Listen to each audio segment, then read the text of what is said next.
¿Ok? La siguiente corriente literaria que tenemos es el barroco del siglo XVII. Tenemos a Miguel de Cervantes Saavedra y pues el barroco cobija no solo a las letras, sino un amplio compendio de manifestaciones artísticas, ya sea en la arquitectura, en la escultura, en las obras de teatro, etcétera. Esta expresión literaria coincide también con la llamada Contrarreforma Católica y en cierta manera le sirve de pilar en su aparato discursivo. Y pues también coincide con el llamado Siglo de Oro, donde tenemos este esplendor en todas las artes, pero es un esplendor porque además, o sea, es, es algo que, pues nunca se había visto porque empieza, por ejemplo, con la retórica en la literatura y empieza a tratar de embellecer más el lenguaje y embellecerlo tanto que en lugar de decir una palabra muy pequeña, tenían un lenguaje menos coloquial, más sofisticado, más intelectual. Por ejemplo, en lugar de decir la mesa, aquel objeto que sirve em, para que sirve como apoyo para todos los demás libros, etcétera. O sea, como que en lugar de ser una expresión muy pequeña, la estaban alargando muchísimo para llenarla de muchísimas palabras. Por ejemplo, también las iglesias, no sé si han visto las iglesias barrocas, que tienen muchísimas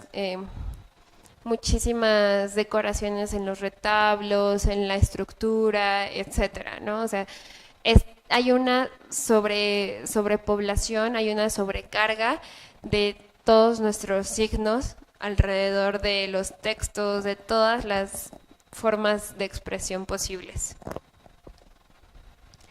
¿Ok? Seguimos con la neoclásica del siglo XVIII y es un movimiento que rompió con toda regla estereotipada y que antepone las emociones y sentimientos del autor en la ejecución de su arte. Se inició en Inglaterra y en Alemania a finales del siglo XVIII y se expandió a otros países de Europa y las Américas. ¿Ok? Seguimos con la romántica del siglo XIX. Es un movimiento cultural y artístico que se desarrolló en Europa y América durante el siglo XIX. ¿Vale? Aquí, por ejemplo, dice, los caracteres generales del romanticismo son subjetivismo, esto quiere decir que cada persona puede pensar lo que quiera, cada persona es un ente pensante que además puede sentir lo que quiera, prácticamente, ¿vale? Exaltación de la personalidad individual, lo que acabo de decir, va ligado. Oposición a las normas clásicas. Esto quiere decir que ya se están rebelando muchísimo contra la iglesia, contra todo lo cuadrado que está sucediendo también en el gobierno, pues como normalmente sucede, ¿no?, en nuestra sociedad.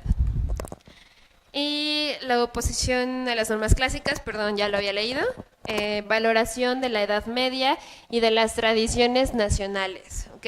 Hay este afán, un anhelo por regresarnos a las civilizaciones antiguas para saber de dónde sabemos y eso también hace una parte de lo que nosotros somos y cómo nos sentimos y de nuestra historia. Seguimos con realismo y naturalismo del siglo XIX. Aquí, bueno, ya es una corriente estética que supuso una ruptura con el romanticismo, tanto en los aspectos ideológicos como en los formales, en la segunda mitad del siglo XIX. Esto quiere decir, el romanticismo llega completamente a decir, mira, yo estoy soñando esto, yo pienso esto, y como que empieza a debrayar, ¿no? O sea, en cierta forma, eh, o, o sea, no es absurdo, pero a la vez sí tiene sus reglas. Y de repente llega el realismo y el naturalismo y dicen, no, a ver, espérate. El ser humano tiene un cerebro, tiene un corazón, el corazón no es así, el corazón es como, no sé, un pequeño mango, Y este corazón tiene venas, tiene articulaciones, bombea la sangre en todo el cuerpo. Entonces tú no puedes llegar y decirme que el corazón es de esta forma y que además pues sale de nosotros y nos rige. Como que el romanticismo justamente sí es más sentimental y el realismo y el naturalismo es un poquito más racional, ¿vale? Y vamos a ver las corrientes hispanoamericanas contemporáneas. Un ejemplo muy claro es Rayuela de Julio Cortázar. Eh, como lo podemos ver, es hispanoamericana contemporánea. Esto quiere decir que ya está Latinoamérica, un cachito de España, pero que viene más hacia lo que es Sudamérica, Centroamérica, etcétera. Y contemporánea que ya es muchísimo más actual. Viene del boom latinoamericano donde nosotros ya por fin surgimos de pues todas las represiones y decimos, ok, nosotros también tenemos voz, nosotros también queremos opinar, nosotros también tenemos nuestras ideas y pues ahí les va, ¿ok? Dice, el autor de esta época es cosmopolita, en tanto son sujetos que viajan y conocen lugares foráneos, a pesar de que sus obras se refieren a temas locales en su mayoría. Podemos, por ejemplo, Juan Rulfo, que viajaba, hacía sus expediciones, investigaba, etcétera, y al final de cuentas escribía sobre México, escribía sobre Pedro Páramo y Comala. Y bueno, también tienen temas emotivos y personajes hispanoamericanos de proyección universal. Esto quiere decir como, por ejemplo, un mexicano puede hablar sobre la muerte. La muerte es un tema universal. Cómo puede hablar de los viajes, de conocer personas, etcétera. O sea, ya es la relación de ese personaje con el mundo, ¿ok? Ya no es nada más como ensimismado, sino que cómo ese personaje se va relacionando con los demás, con el mundo, etcétera, etcétera. Y bueno, tenemos un gran ejemplo de literatura hispanoamericana contemporánea, como ya lo dije, Rayuela, y este es el capítulo número 7, es un fragmento y se los voy a leer. Dice, toco tu boca, con un dedo toco el borde de tu boca, voy dibujándola como si saliera de mi mano, como si por primera vez tu boca se entreabriera, y me basta cerrar los ojos para deshacerlo todo y recomenzar.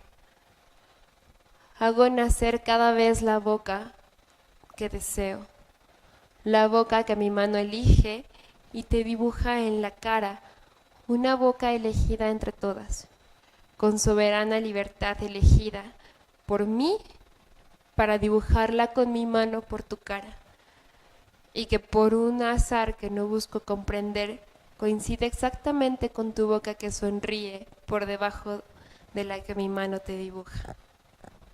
¿Ok? Esto es un ejemplo muy claro de nuestra literatura hispanoamericana contemporánea, donde ya el autor hace toda una reconstrucción de la literatura y lo dice tal cual, o sea, lo que siente y lo que va pensando, ¿vale? O sea, tenemos también muchísimos ejemplos donde hay periodistas que hacen sus ensayos, que hacen literatura, que hacen novelas, como Gabriel García Márquez, por ejemplo, que hizo 100 años de soledad. También tenemos el modernismo del siglo XIX, este debió ir antes, de hecho.